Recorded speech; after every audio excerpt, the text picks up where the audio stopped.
Welcome to another episode of Conscious Reconstruction. I am the host with the most, aka Tony Melbourne. Make sure you like and subscribe if you'd like to subscribe. You know, you like that little play on words. I do. But anyway, I'm joined with Ash and Charles, who is fucking just, Charles is just being himself. What else do you expect me to be? Someone else? Different. That'd be weird. No, I already said different. Why would you expect me to be different? That doesn't make any sense. You asked me what I expect. I didn't say you had to do it. You just asked me what I would expect. I expect you to be different. That doesn't make any sense. Then why would you expect me to be different from what I am? I mean, maybe you evolved, grew, changed. I don't know.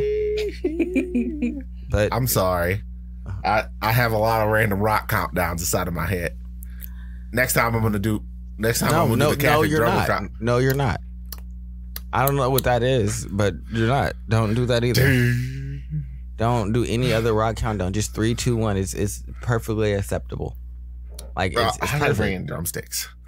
You know what? How about we just get a little like it can do a countdown on the screen if you don't want to do it, you know. Ash, how's your week been? How have you been? I'm not talking to Charles anymore because I'm gonna fight Charles in the middle of the episode. I think you got upset when he started. Yeah, he's playing air guitar, and so I'm not gonna speak to him anymore. Yeah, and I'll hit him, and I feel like he don't think that I really hit him. And so I'm gonna have to. This is the reason why you can't be listening to all this gangster rap, Tony. No, that's nothing to do with gangster rap. What I have to do is lay hands on you, so that way I never have to lay hands on you again. So that way, when I say, "Hey, I'll hit you," you'll recognize. He said that last time, and he actually did it. I'm gonna stop now. Yeah, because I'll hit you for real. Oh my god, I love you. That's why I gave you guys praise and compliments before I played the gangster song. I don't know if y'all heard me, but that wasn't my problem. I verbalized it.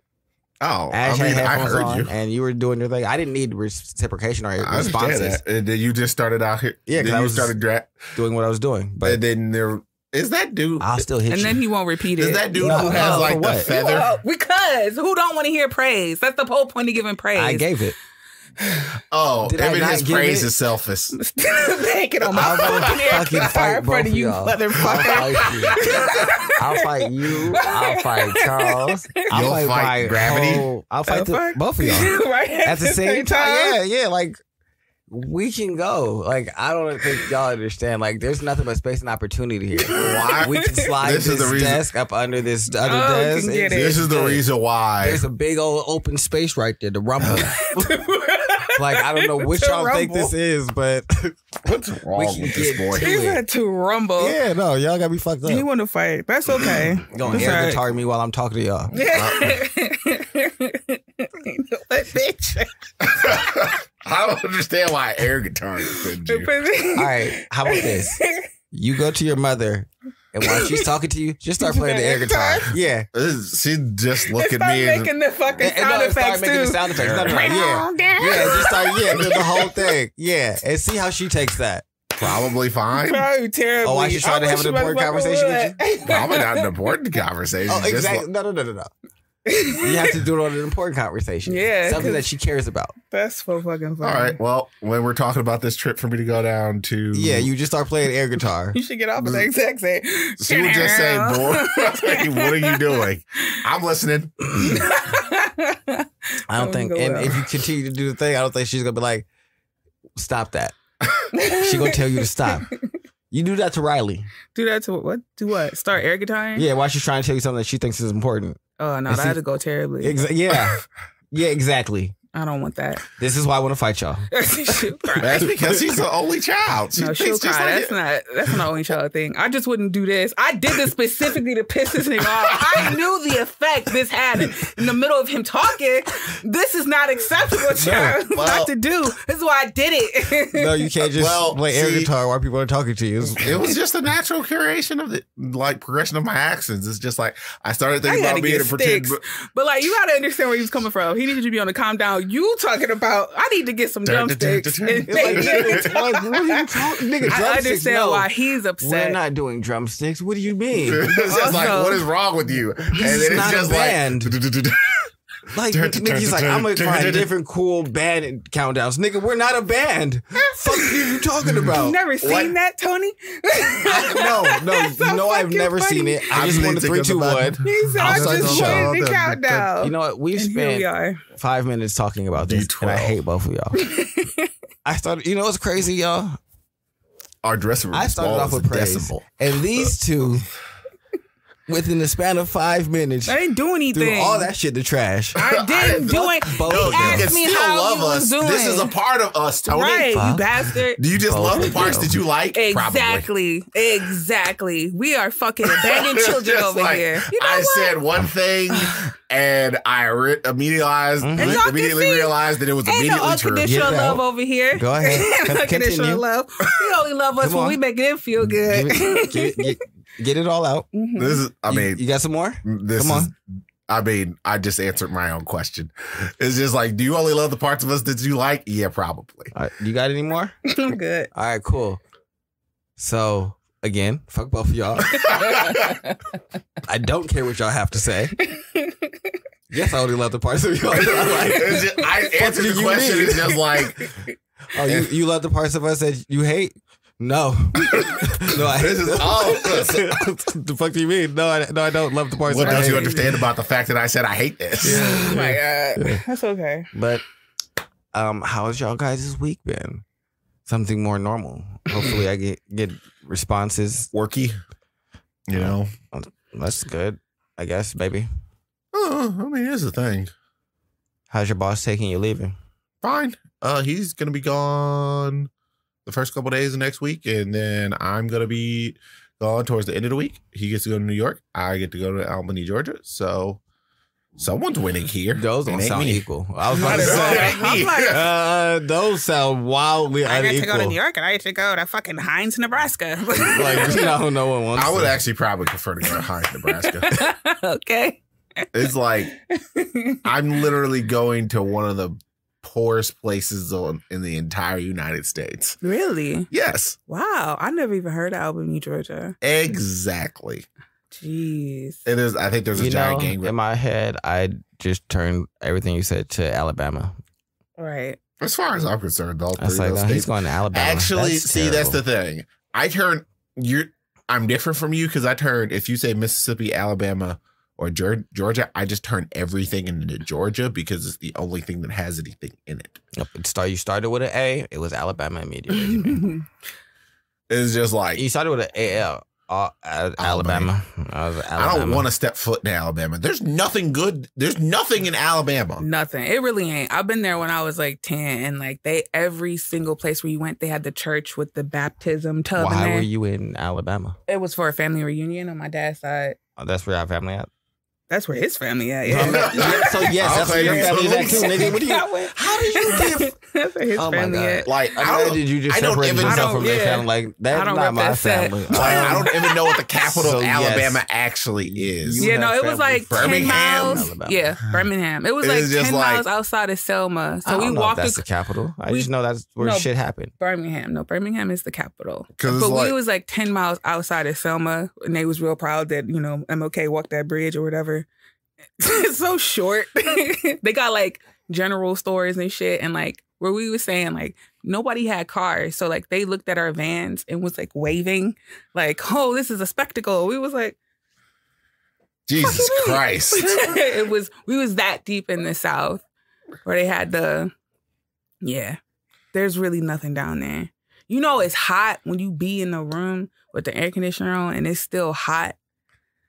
To be fair, there's a whole bunch of niggas in there, but I just remember collapsing on the couch and like being snakes in the grass. Have I ever been to Alabama since then? No. None of that sounded great, did it? Absolutely not. I've been to Georgia. I have been to Alabama. But I went to Jacksonville first. So that means that kind of like, and then we also ran away from Alabama as fast as we could. Yeah, no. It's nothing there. And even the pool, I remember the pool said that, like when the chlorine about to go bad inside the pool. Like, we was kids, so we didn't understand. But we had a next door neighbor that had a pool, and they should always crispy blue. This one had a slight tinge of green to it. I'm like, they gotta fix this. I just remember my kid brain. That's terrible. Not the. Well, enjoy your trip to Georgia. Anything good for you, Ash? What I do this week? This week was just recouping. Last week I went out of town, which was fun. And Go anywhere exotic? no, I went to Seattle. Oh, how was that? It was pretty amazing. I was downtown Told you. the first day, and that was pretty mediocre as in terms of like the food. But when I was in Pike Market, I went down to like the shops, which I really enjoyed. But then you got to go out from downtown to really get like. The actual Seattle. Yeah, I went to the art museum, which was not as good as ours, which I was really surprised. It's probably more, but ours whooping their ass. I would say that much. You'd be surprised how much stuff in Cleveland is actually pretty good until like. Yeah, no, ours is like different, like floors and like it's there. Yeah, ours for the first thing, I guess they like we kind of put theirs to shame, but it was still enjoyable. Then I ate at their restaurant, which I thought was going to be really expensive. And then everything I ate besides the shit at Pike Market was fucking delicious. I was mad. I'm like, so white people know how to cook over here too? All right. I can do it. Y'all know spices and herbs? Look at y'all. I went to a black-owned restaurant the day before I left, I think. Theirs is pretty good. They really friendly too. That's just like a West Coast thing. So I laid over in San Francisco. And I for real was like, oh, it's not me that's the fucking weirdo.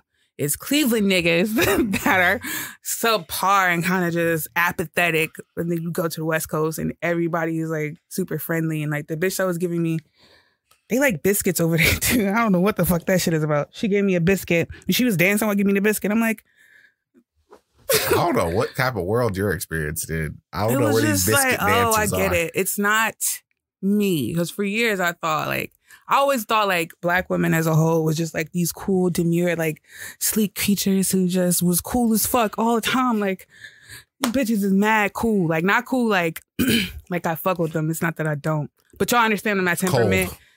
Cool, like. Standoffish? Like, don't nothing phase them almost. Or like they, how do you put this? Tony, do you know what I'm talking about?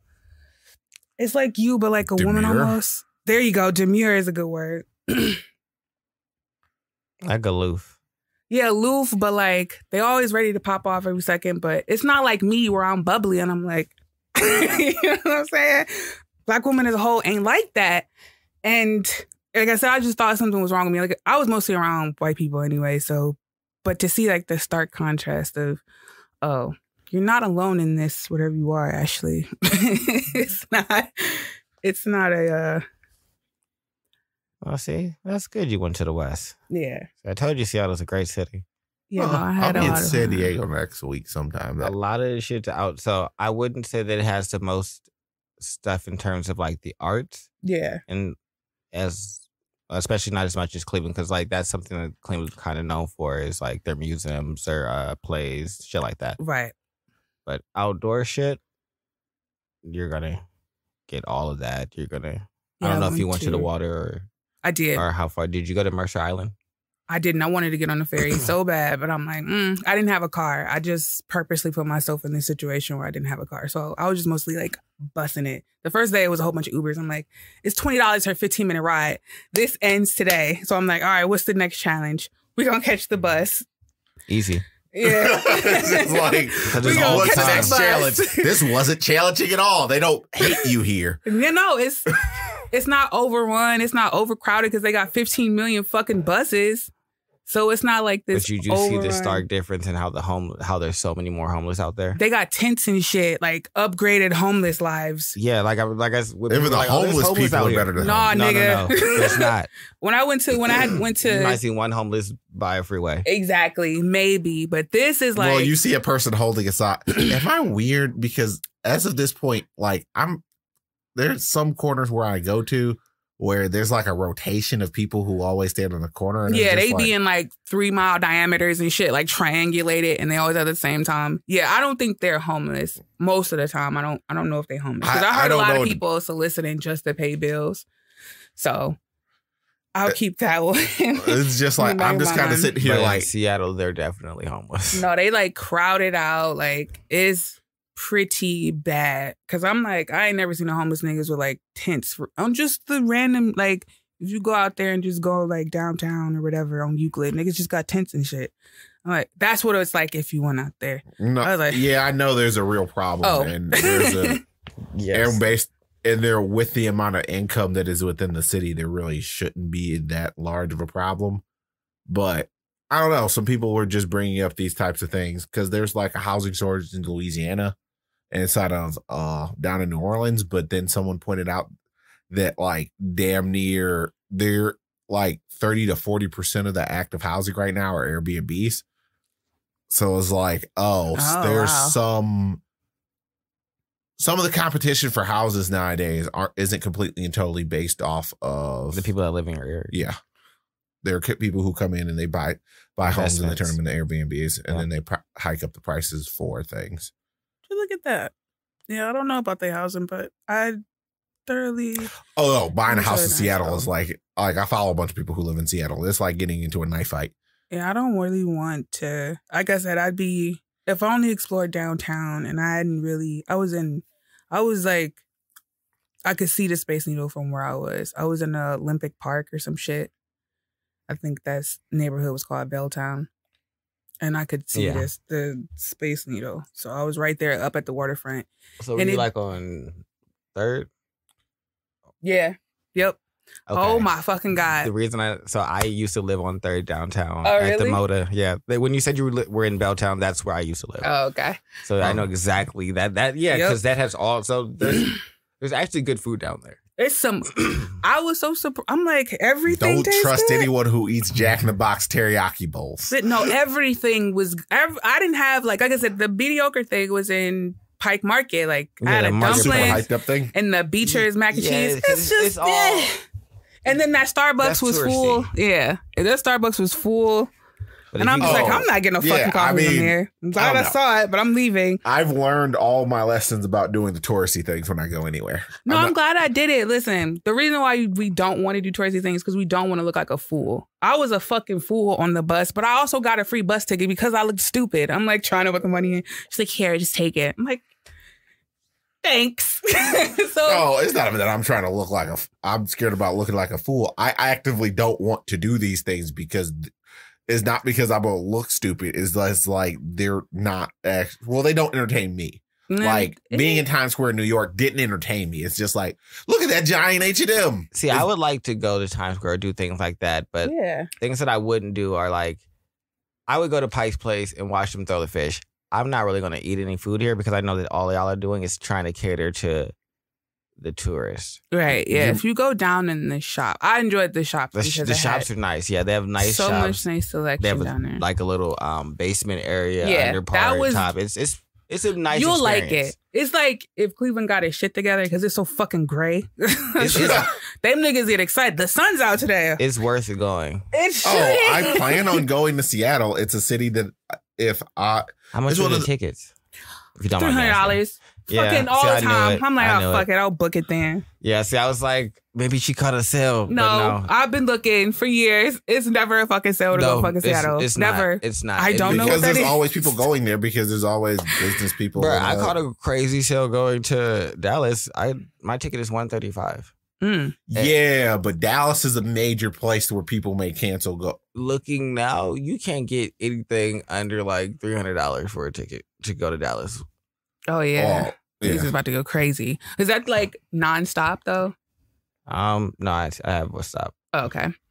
I was just wondering about that. If we had how many direct flights come out here, and the only ones I think I've seen out of where we live is to LA, Atlanta, Miami. I think New York and Philly you can get a direct flight, but we're not a main hub anymore. So also getting a direct flight to like New York or Philly is basically them just hopping in the air and going back down. Which is when hopefully if everything go right, I would like to go to LA for a day or so and then go somewhere else because they have those flights coming out that are where I would like to go if I would ever go to Hawaii. They always have really good flights. Yeah. So I'm like, oh, if I go take a day in LA. Man, I'm still pissed off that I had to fly Air Hawaii to Hawaii because like they screwed up our flight path completely and totally just because of the fact it's just like we were on the tarmac for an extra 45 minutes, so we missed our flight once we got to LA. You don't like Air Hawaii? Well, the thing about flying Southwest is I get this nice thing that has all these movies and other stuff to watch and listen to on it. On Air Hawaii, you got to pay for that. See, on Air Hawaii, I got lit off of Hawaiian drinks. That's what I was doing. My mom and my auntie were ordering drinks. My baby cousin was asleep. And I was like, can I have some? Can I have some? Because I just graduated from the 6th grade, so I couldn't order nothing. But they damn sure gave they you was some. definitely letting me drink all of their shit. So I was having a great time. Well, no. I got sloshed once I got to Hawaii. Like, they had luau's with unlimited drinks. Luau's were lit. Even though they're wild expensive to get into. Going to Hawaii from here is crazy expensive. Yeah, it was. Exactly. So that's why I'm like, when they had those deals from LA, it seems like the best deal for me is to chill in LA for a day. See? And then round trip it out. This West Coast migration sounded better and better. Yeah, that sounded like that kind of like solidified like, oh, okay. This might be the move for real. Because just listening to them, they just, listen. I was like, wow, you niggas, I've already been feeling like, dang, I need to move somewhere else. But since he had said it, I was like, oh, we on the same vibe without saying that. So that's nice. Oh, me and Tony were talking about moving to LA for a very long time. Charles has been talking to me about it. He's been like, we should go to LA or Seattle. And I was like, LA or Seattle. Why are you so specific about those things? Because those are the only two. Like, I'm going to be in San Diego next week. So what I'm probably going to do is I'm either going to drive up to go see my friend AP, or I'm going to fly up there because flying within the state is pretty cheap. Yeah. You know? So it's like I can go up to Pismo Beach and actually see it before they leave. When are they leaving? Probably sometime this summer, like at the end of it. Like I think August-ish because you start school in about September. Okay. And then they'll be going down to LA, and then everybody will be in LA. David will be inside of northern LA, and Aaron will be probably more so close to LA proper. David's weird and refused to move to LA. No, well, Yes. There's no will. Well, I'm a best friend, but it wasn't really a peculiar decision. It was a purposeful decision. Yeah. He needed to get a place somewhat quick, and so they're going to live there for a year, and they're going to scout out other places for them to live inside the actual city. Okay, that's fair. So they're only going to be in the place that they're at for a year. It's also a whole bunch of hills. Yes. My fat ass did not like that. Oh yeah, no, there's nothing but hills in Seattle. That's why when it snows, it's terrible because can you imagine trying to drive and there's nothing but hills and it being slippery and sheets of ice and they don't have how braking works. They don't really even sell winter tires here. Bruh. I mean, on the West Coast, what they do is put chains on their tires. Yeah. Because that creates grip because the chains dig into the ice. They're metal. Why on God's green earth would we buy actual tires to do this? Like, they cost so much. And we don't need them. Yeah, we're just going to put these chains on. But we don't do chains out here just specifically because of the fact that it destroys your tires. So if you had to have those on all the time, it would just rip your tires up. And like, why would you do that?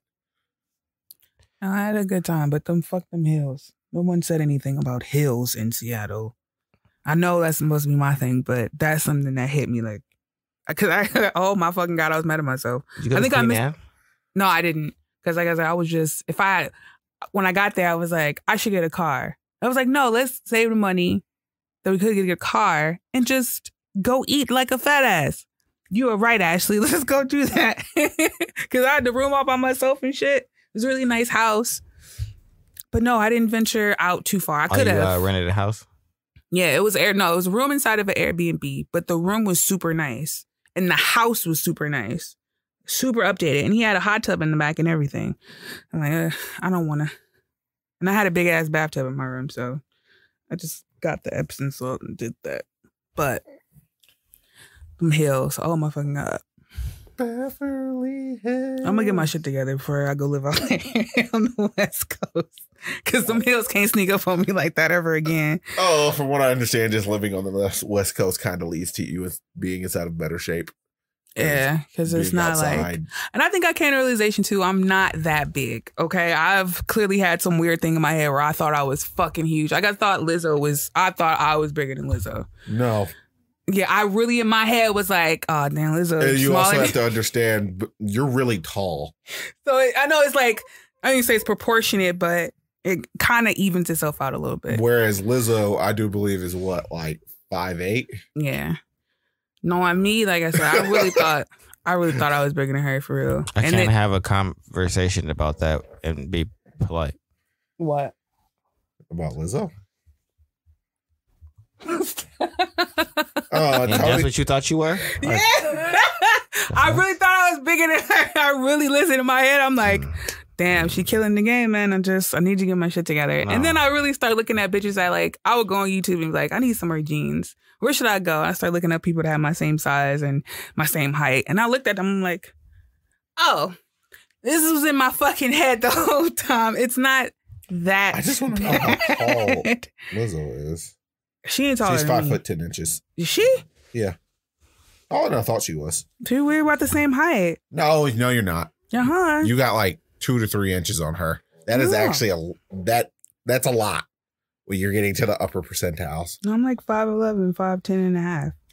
So me and her about the same height. Ash, you looked me in the face. No, I'm not that tall. You're taller than y'all my mother. Eat fresh food. That's what it is. You got to eat fresh food.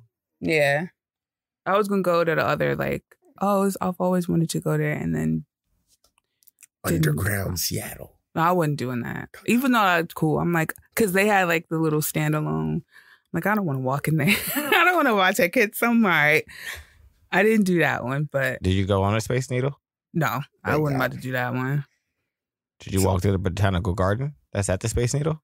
No, because I was like farther uptown. And then I realized like, I'm tired. The last day I was like, I'll catch you next time. Because like I said, it was just me walking around. So I was like, because I wanted to go. What is that place called? Like, not Thornton. It's the Asian Art Museum over there. I wanted to go to that neighborhood. I was like, Chinatown?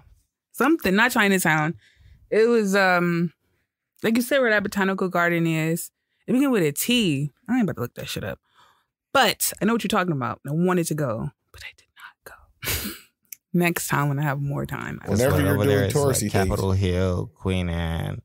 Yeah, I think it's in Capitol Hill. Okay. Yeah, I think it's in Capitol Hill.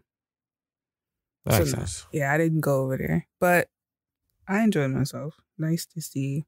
Because I honestly thought, because he was talking about the Seattle freeze, so I thought it was about to be like Miami, where everybody just like, whatever, what's up? It's not. Well, no, it's not that they think they're better than you. Yeah. They just don't care. Right. Like, if you know, when you were there, you saw everybody had headphones there when they're walking. I think so. Yeah. But out here, you notice that's not a thing. When people are just walking down the street, they're not having headphones in. Yeah. Out there, it's more of isolation. And more, not isolationist, but introvert. Okay. And so, yeah, they're friendly when you talk to them and everything. They're not mean or standoffish. Right. They just... You just gotta get their attention. Aren't going to, like, invest naturally in, like, your life.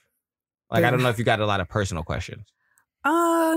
When I was eating at that restaurant, the dude that was behind the bar, he was like, oh, so where are you coming from? Because when I gave him my driver's license, then we start chatting it up.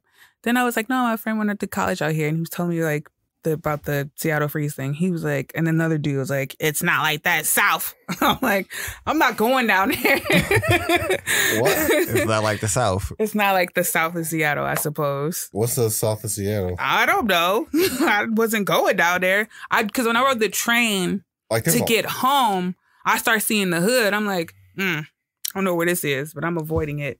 I was gonna say I don't know where you were at. I don't know either. I was How on bad the is train. the hood in Seattle? Just as bad as here? It's to the point where I was just like, I'm looking at it like, I know where I'm at. We'll go back down on my phone now. Oh, I know what this is. Because when you get towards the airport and me traveling now, I see like anything towards the airport is Oh yeah, if you're by the airport, like, that's the ghetto.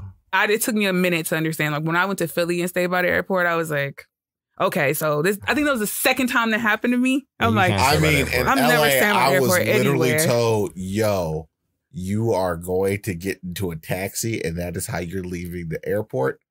You're not, don't walk east, don't walk west, don't walk anywhere near LA County Airport. yeah, I don't know what it is You about know, airports. No, Why is it so ghetto around there? Because it's literally the Everywhere. least desirable place to live because there's loud mechanical things that fly over your house. Oh, I guess so. I never thought about that. so it's cheap. Oh. Land's cheap, build cheap things there, put broke people there. Yeah, no, that took me a minute to realize, like, this looked great on here. And then you go out, it's like, it's kind of dusty out here. Like, know. just enough for you to be like, You know, I would doing not anything. stay because yeah, it took me a minute to realize that. yeah. When you get out the airport from Seattle, it's all that like rental car shit, Denny's, a couple little raggedy hotels. Then you're in like SeaTac area, which is Seattle Tacoma. So you down like South Seattle, Right. You might pass Kent or Mm. Tukwila. Yeah, that's what we drove through. Yeah, Tukwila. We had to go on the, it was the Yeah. one. It was the train to Tukwila is the ghetto. Yeah, so we had to go Tukwila is on the that. ghetto Yup. Kent, all of that is the hood. Yeah, So, you can see the stark difference because, like, if you go higher up on the hills, Yeah, if once you got go them nice-ass North houses. Seattle, and then you but look you can't down, go you too like, far north because then you'll then you'll hit shoreline. Realistically, you want to be in West Seattle if you want to like not be downtown and have Nice things. nice things. West Seattle is good. I was by the university wherever I stayed, so I don't know where that is. I think it was called Cherry Hill. I believe I was by Seattle. Oh, okay, I know University. exactly where you're at. Yeah, Ugh. 17th or some shit. Jefferson. That's a cool ass Airbnb. I Yeah, like so that. you know, Rate yeah, that area is hood. nice. That's the little in between, like The tween going area. towards North Seattle, but just getting off of downtown. You got like you said, Belltown, Upper and Lower Queen Anne are really nice. Yeah, there's some really nice spots over there. Yeah, it was a nice. Next little time you vibe. go, you should check out Mercer Island, or if you can drive, there's like a bridge that like kind of sits on the water. Mhm. So that's pretty cool. Yeah, I'm gonna go It's back. also and, nice if you can figure out just like to catch an Uber and be able to look out and do it because you can't really look at it as you're driving because you have to be driving. Right. Yeah. Oh, okay, that makes sense. Yeah. And when I go back, it'll be a longer one, but I enjoyed myself for the quick little getaway that it was.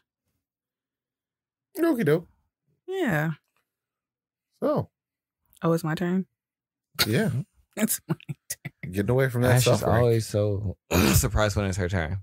it's never failed because y'all got quiet. I'm like, What are you Talk about talking about? something Well, that else. is like Yeah. we gave you some hooks. There was definitely some talk about suffering in there. You anyway. suffered walking up them hills. Anyway, so I think his the YouTube channel's name is Alpha Media, where I got this idea from. And in the his review, he reviewed a documentary with the Everett brothers, I think it was. And they made an album with Rick Rubin. And one song that they brought up was really, really deep for them, only because they had they had been through a divorce. One of their band members, the daughter got sick with cancer, some other heavy stuff. And so when they wrote this song, of course, it meant a lot to them. Sadness. But when they were done, Rick Rubin, they kind of sat there and they was like, damn, we need a break from this one because this one hit kind of home. And then Rick Rubin was like, oh, yeah, so what's next? And the guy that wrote the video essay was just kind of like, what do you mean, what's next? He really sat there and really gave it our all. I don't understand. I take issue with this, but I think he was also a musician too. And the question that he was asking people was, is there a correct way to exploit your creativity or your art or whatever it is that you're trying to do? Because a lot of people would like to make whatever they're doing creatively they bread and butter, but at the same time, it's going to be a little bit of sacrifice there. So I wonder if y'all know, like, is there a creative way to exploit yourself? I- What? Well, keep going. No, that's it. I thought you were specifically talking about exploiting or monetizing their suffering or something like that. Yeah, that's what he's talking about in the video. Monetizing your suffering. Is there a quick way to do it? Oh, some people have gotten really good at the art of doing it or perceiving that you're doing it. Like, I don't know. I guess a good example is Adele, Taylor Swift. Not necessarily ubiquitous with Adele, but I know we got a couple. I don't think 35 was a breakup album, was it? I just assume all her music is breakup music. I don't think so. She'll never be like popular for writing something like I found the love of my life. It's always somebody has broken my heart or I'm reminiscent about somebody from the past. So I can't say for real, like, oh, I know that one tune she did that was about how her life was early together. Taylor Swift careers were, a lot of early Taylor Swift albums were about breaking up with people. Mm-hmm. So it's not like this is anything new. Like, I guess something that we can say is like Chris Rock is going to exploit the fact that he got slapped by Will Smith. I guess that's a way of saying you were exploiting your quote unquote suffering. Mm-hmm.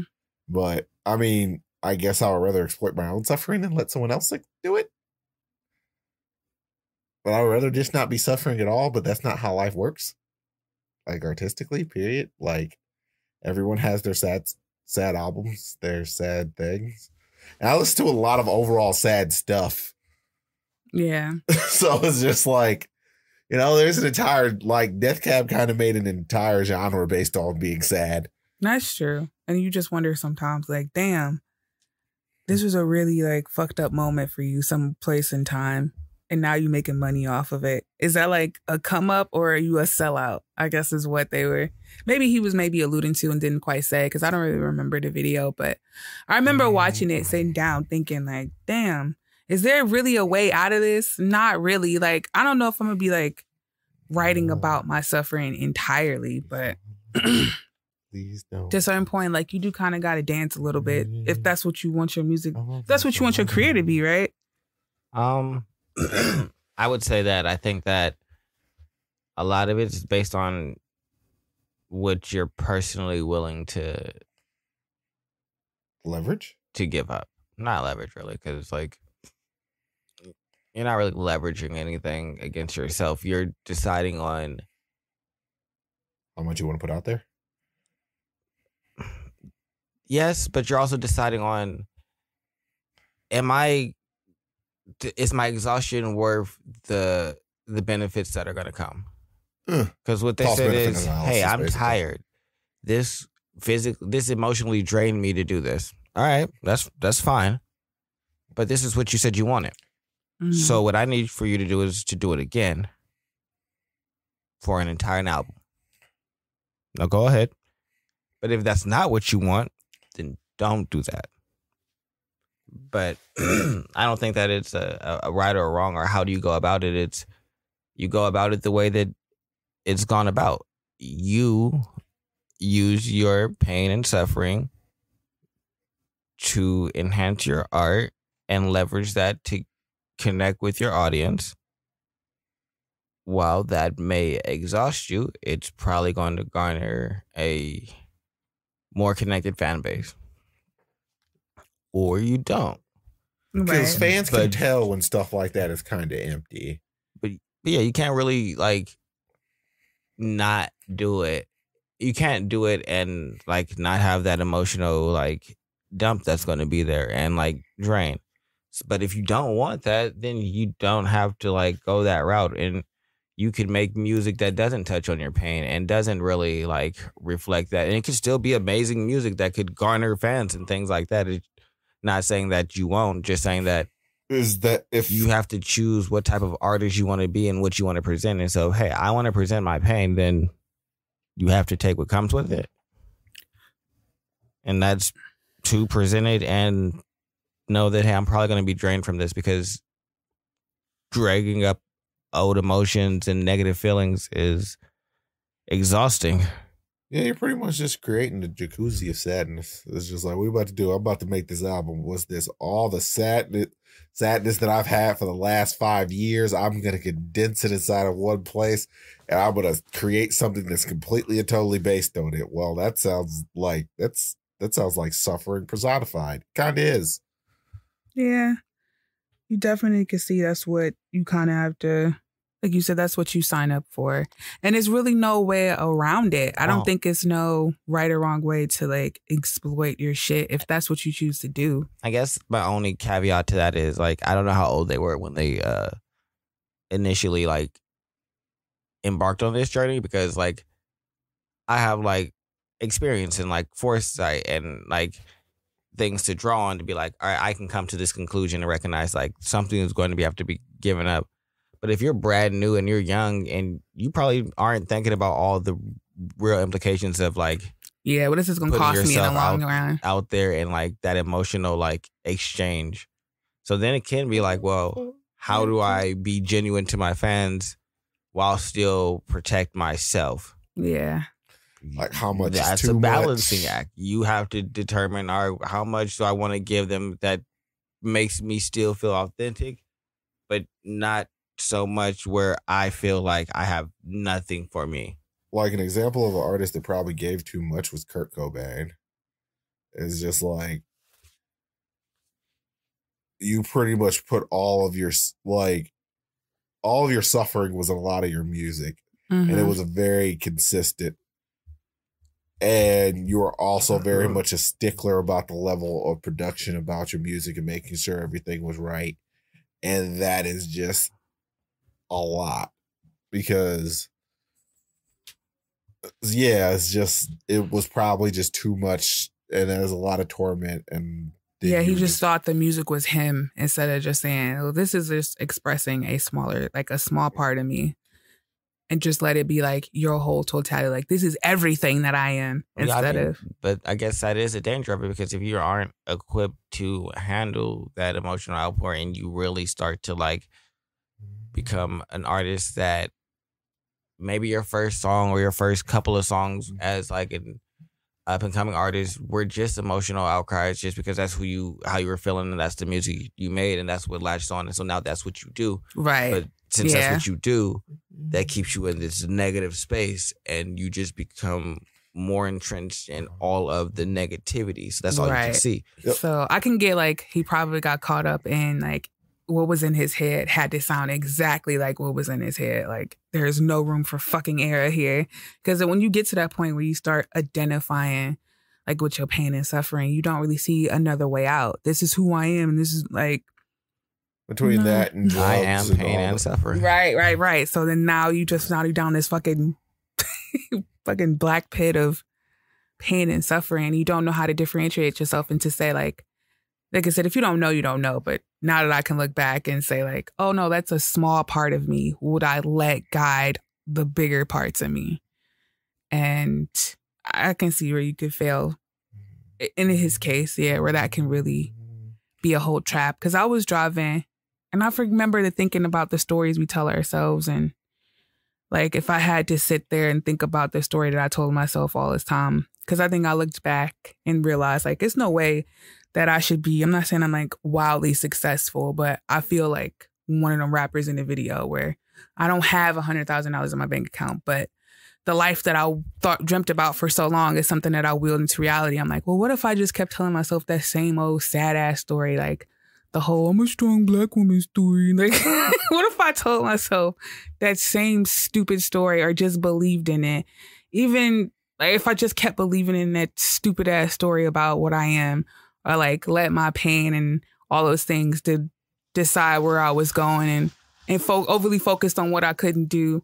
Where the fuck would I be if I just kept saying that dumb shit to myself all the time, and then strive to ask the question where like, you know, what am I capable of? Oh, Yeah. who knows? I know. I mean, shit, no. I feel like we all do. I feel like we've all had like instances where we've been just like entrenched in like negative thought, and like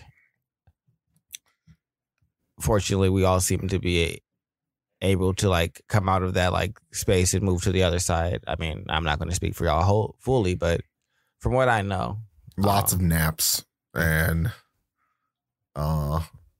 just time. But I've never actually tried to take it. I don't know. I've never taken, only way I could really say it is that I've never used any of my shortcomings or any of my perceived like my suffering as kind of like paint for a tapestry or You don't anything use like that as your muse. Like, Yeah.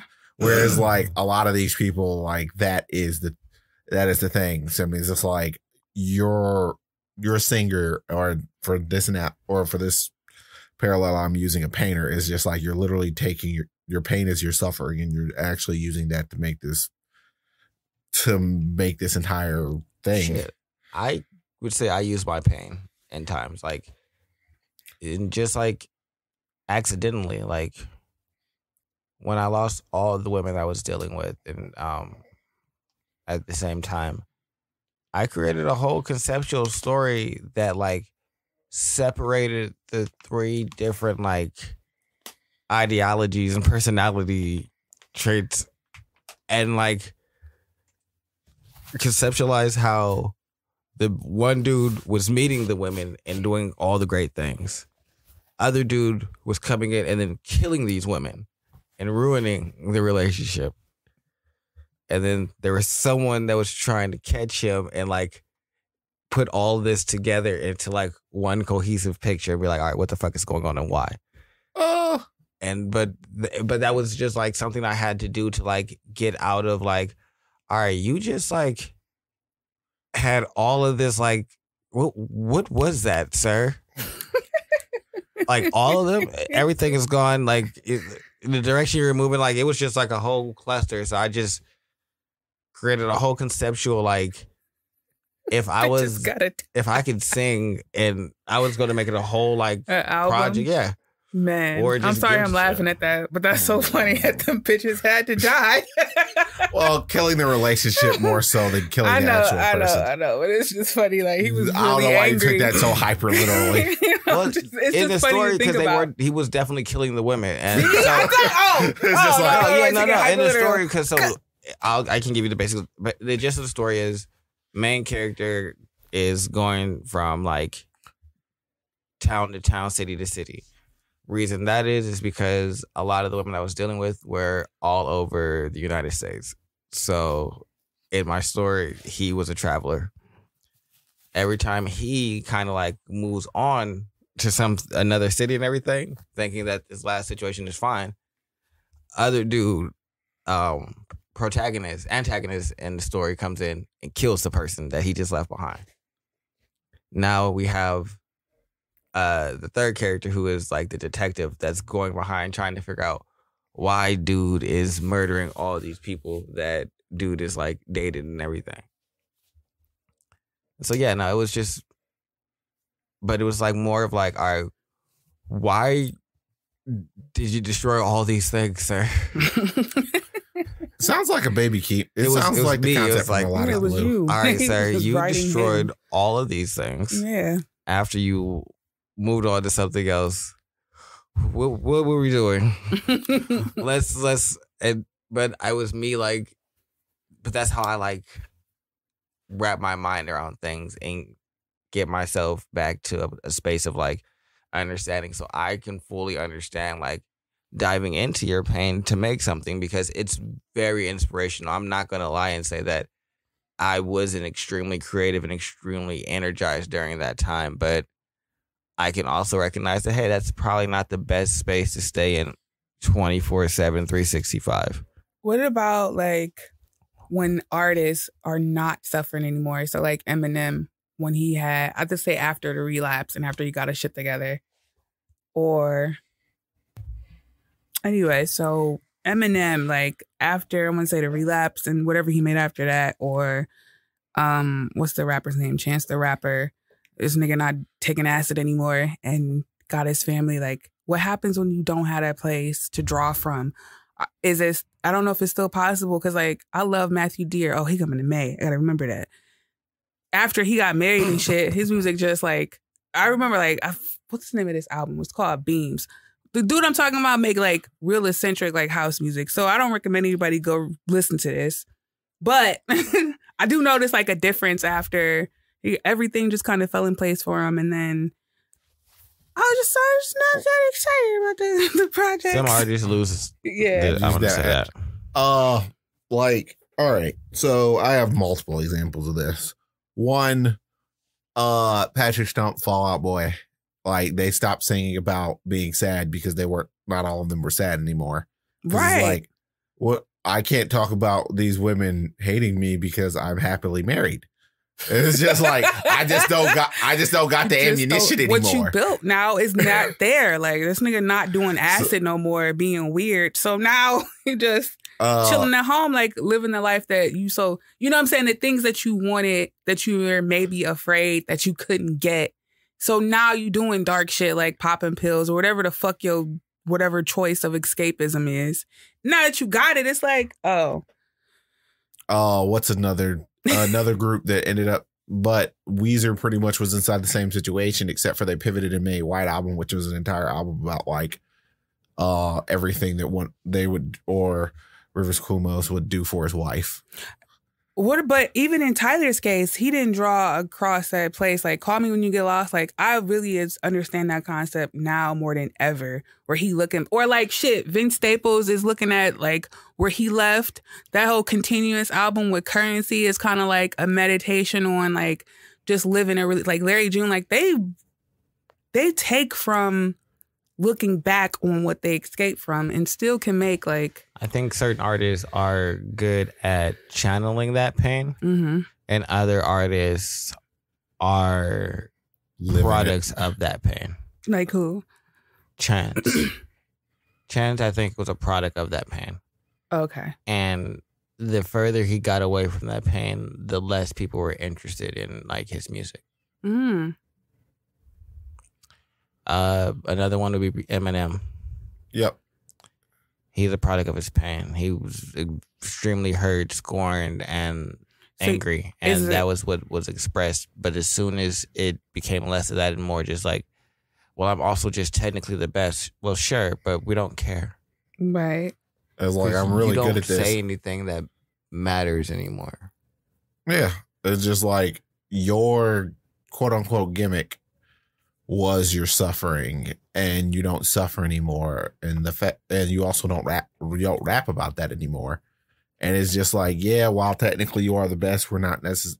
That's not what we want to hear from you. Is a lot of what people tend to get because you build your fan base up on these things. You're right. And then once you stop being that, it's just like, well, I don't come for you for this. And with Eminem, I think a lot of it has to do with the fact that he's probably so famous now that it's probably really hard for him to even get a sense of normalcy. And so getting in touch with like things that other people are experiencing is probably really, really hard when it's like, I can't even really go outside.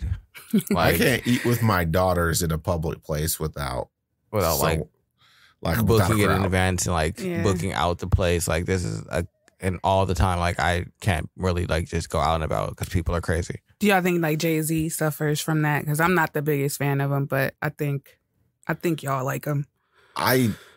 No. Not in the same way. He's completely and totally embraced the fact that he's famous and completely and totally plays into it.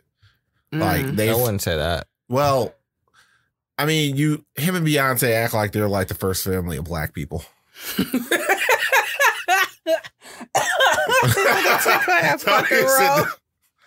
It's just like, you're not wrong, Charles. I think that's, but I don't think that's them like playing into it. I think that's them. I guess they were put there and they're playing into it. I don't know if they're playing into it. I think that we, as in the populace, look at them as the standard. So they could do one of two things. Be a real shitty example or okay example. Or a good one. I feel like they chose the latter on that, so I'm pretty okay with what they're doing. It's like, hey, yeah, I don't see nothing wrong y'all with made it. us the standard, and so if we the standard, then what we're going to be on is black empowerment, reconciliation in the household of black and black men and black women inside of like infidelity and just hurt and trauma and things like that. We're going to address that and not just keep like these like generational traumas where we just say nothing and continue to move on like everything is okay. So it's a lot of them using their still lived experiences. Like, hey, before I gave you a lot of like me in the streets. Now I can give you a lot of like the corporate side of me trying to do things and still coming up against racism, still being a nigga. Like in all of these aspects, it's still nigga. Like it's just so. No, I don't think he suffers from that because I think I think he's an artist that's able to utilize his experiences to like further himself. Huh. I don't know. There's some artists Beyonce where be I just lying. what? Beyonce be lying About what? About how she great made it is? single ladies and was in a whole relationship. No, somebody talk about that. Like, how this bitch telling y'all that y'all should go out and wave your fucking hands in the air? That don't make no fucking sense. Whoa. That was an incredibly useful song. I guess. Gets all the women on the dance floor, which gets all the men on the dance floor, which then gets the dance floor packed. All I know is she was happily committed. Telling you bitches to be single. Yeah, to the left, ma'am. Madam. Yep. With a nigga. You irreplaceable. Oh, bitch, you got it over there. Clearly somebody ain't irreplaceable. Goddamn. If somebody spoke on that shit, I'm like, yeah. I mean, they'd be on the same albums, that Crazy in Love. Like, no, that bitch what be I think pandering. Beyonce was good at doing is channeling in her early ages what most women were dealing with and not necessarily what she was experiencing. yeah. Which I think is another route that artists can go to build that connection. Yeah. Hey, let me identify that, hey, I know what's going on out there. I'm not going to rub what I have in your face because I understand that this is atypical for a lot of people. So let's talk about fuck these niggas because most of these niggas don't fuck shit. Oh, it's like artists inside the 70s singing about Vietnam. It's just like, you're not actually there, but there are a lot of... It is such a benchmark for our entire generation that we're going to sing about this and about the way that we feel about it. Yeah, you know of Vietnam. You don't know what it was like to be in the war. Whereas when you got like, I don't know, single ladies or Beyonce is like, we know this is all a shared experience for us. So therefore I'm going to encapsulate this shared experience and make a song about it. Yeah. So I don't think there's anything wrong with like exploiting your pain if that's what you want to call it. I think that at every turn you're going to exploit some type of experience that you have. Yeah, you want to exploit something. It's inevitable. You have to experience something in order to have don't inspiration. like the word exploit, you can say utilize, you can say make capitalize. Use of. Yeah, there's lots of other words that mean the same thing or get to the same like. And you get the same gist. Yeah. But people get hung up on exploit. And so it's like, well, yeah, exploit your talents to your most comfortable level. And if you're not comfortable, then don't go down that path. But if you did and you were young, I can get it. Where you're like, oh, I didn't know this is... Why am I sad all the time? You probably don't really understand why you sad all the time. It's the fact that you're really like keeping in tap with all of like the fucked up emotions. So I can see... Like shit, even in this generation of like hip hop and like a lot of the artists that I listen to, like in the beginning of this year, not even them, just like everybody I listened to was extremely sad. It fit my motif and where my mind state was at, which was like very pensive and reflective, which is how they were. But it's them doing nothing but reflecting on their friends dying, trauma that they've gone through, different beefs. It's just continuous trauma.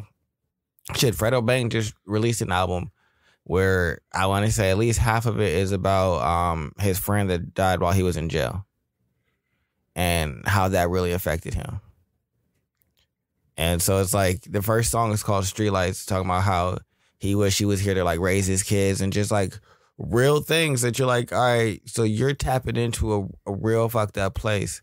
But I've also heard songs where Fredo Bang has said, if I lose somebody else, I might as well leave this place myself. It's like, all right, sir. Well, you're really living inside of a like pain-filled atmosphere. Mm-hmm. Yeah.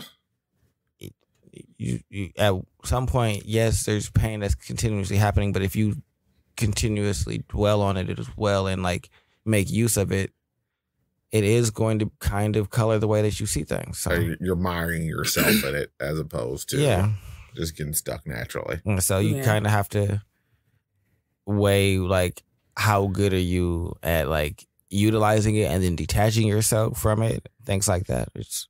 Yeah, I don't think I would ever want to create a career off of that for me personally. If anything, I love the triumph story. I love the underdog story to where you overcome shit. I've been identifying with my pain for so long, and I never really wanted to put it out there in that capacity where I'm just like, you know, like a singer or artist or anything like that. But now it's becoming more and more clear to me that my purpose won't be lying in delving deep into my pain to tell people about it.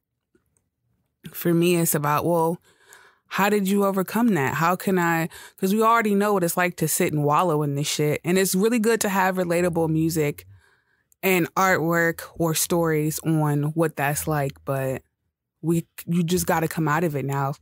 And I get that people are trying to identify, like, I've been through have so much trauma with my parents and all this other stuff.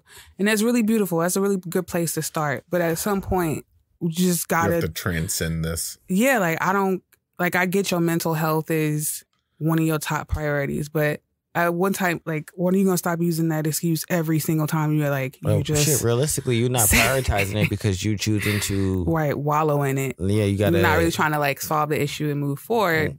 Yeah, and so, but that's the choice though. That's the trade-off. Hey, I'm going to live in this space of sadness. Right.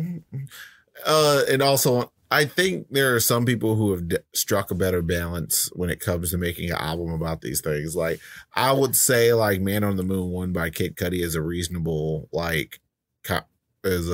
balance of this is a little bit of fun and a little bit, but it's also somewhat introspective about, like, my life.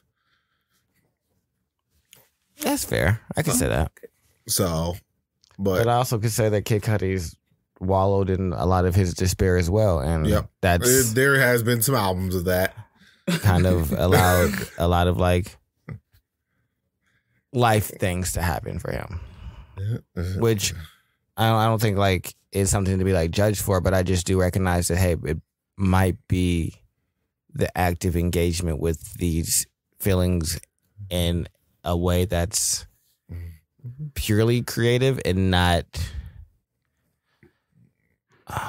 therapeutic. And people would be like, well, my music is my therapy. No. What you're doing is getting a cathartic release. Yeah, right. That's not therapy in the way that you need it to be therapeutic. You need to like really like engage with these feelings on an analytical level and like have someone else like be able to like dialogue with you. You just venting and expressing them is not really like getting to the like root of anything. So I think that it's all up to like what artists choose. Like, I don't have a problem using like my pain or my like anything that happens to me to like fuel like what I'm doing. Just understand what you're doing. But for me, it's also like I'm not able to do it retroactively. Oh, so it means you got to be in it.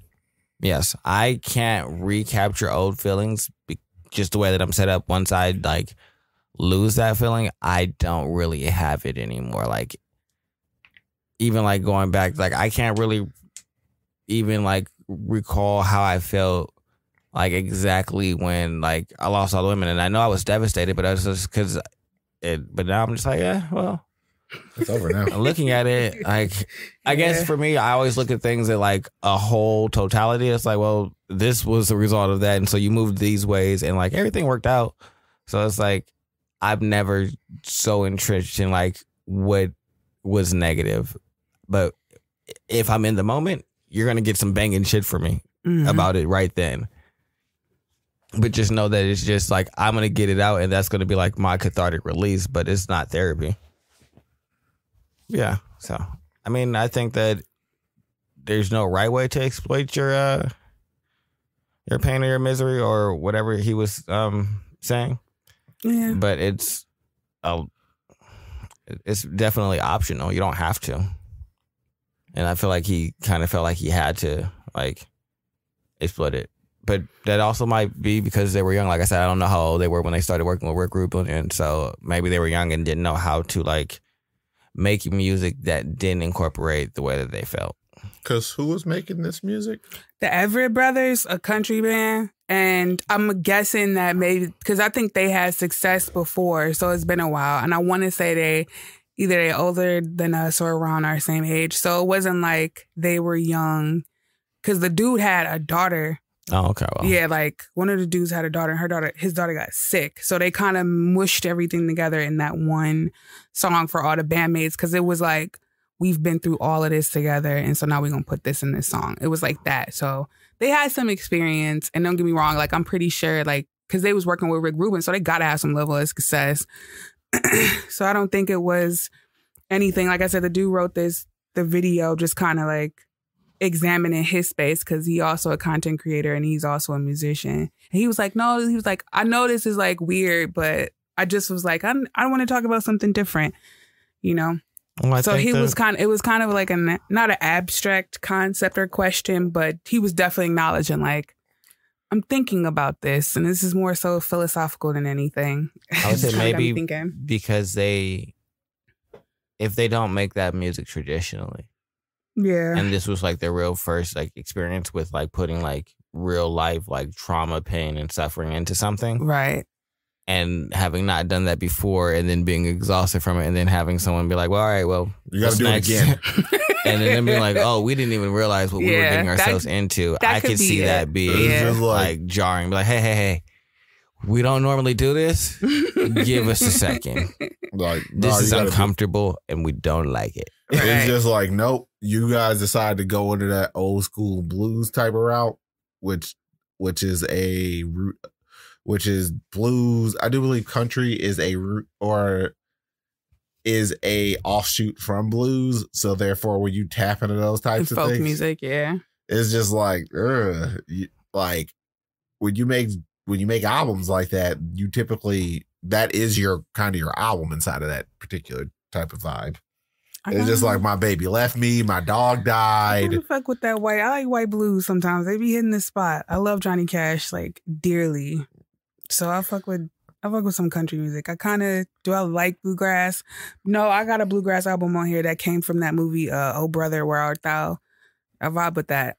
I vibe with some bluegrass sometimes. I mean, I like generally most types of music. I can find something that's good. Yeah. But I just don't think that they were adept at like putting that out there. And then they did it. The case. And then they were like, we don't like you. I don't want to do this anymore. I mean, at that point, I think that was a discovery process because as a producer, you just gotta be like, all right, do it. Can you guys do this again? Yeah, I don't fault Rick Rubin for doing that because he's the producer. So he, you want a time crunch, you got to kind of get music or sometimes out, like, you just got to slap the artist in the face. And it's not his music to do that. So, but that was a real good question. I was like, dang, you did put your heart and soul out there, and now you got to sell this album. What? You gotta or you can choose not to.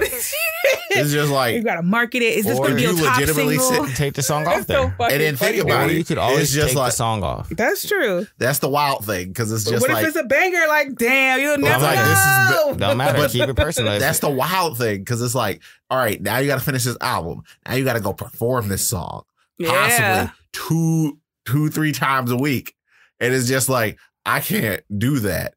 Or maybe see, like now you got your answer. Joe Budden talked about that, like how he made really like dark music and like talking about trauma, suicidal thoughts, and things like that, and how it would be fans would like love it and like, oh, you should make more music like that, and it's like that also means that I have to go through all these crazy things and then perform them and then like relive those experiences. Yeah, like like that's a lot. Yeah, so no, that's why I have never wanted to be like an artist in that capacity. Like, no, I'm not trying to go out here and like have to like re-sing all of my sad. Yeah, the performance part of that shit sounds so fucking dumb to me. Like, I love singing and I'm not a good singer about anything. And one time, like, I wanted to do that.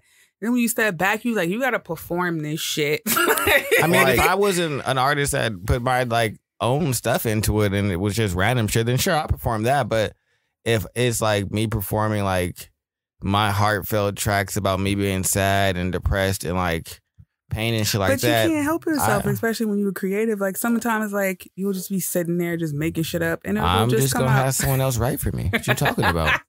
But I'm just saying, like, An you already know the example- vibe when you into it, like making stuff. Like You Tyler pull on Creator different does places. not. Oh, I'm like not gonna performing put those anything out. Those are gonna from- be for me, and what I put out is gonna be the shit I give it Your for fucking right. iPod, yeah. Yeah, I'm going to share those with my friends and be like, all right, this is something like, this is how it's feeling for real. Okay. Boom.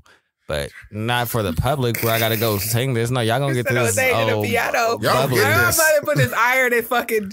She put a hot comb on my arm and told me I was a slutty little bitch. I gotta redo that every time I'm at the piano. Yeah, Like, no. what the fuck? I'm not doing that shit. Yeah, no, I'm not. What? I don't have time for it. I don't know. Imagine the person who Precious was based on had to sing about that like on a weekly basis. That bitch would have killed herself. That's a fucking Exactly. tough ass story. I hate that fucking movie. I can never watch a movie in full. Me neither. I can't watch it again. makes I've me seen it sick. once, No, but- I don't. I've never seen that movie in its entirety, I've and I'm seen it so one glad I time. didn't.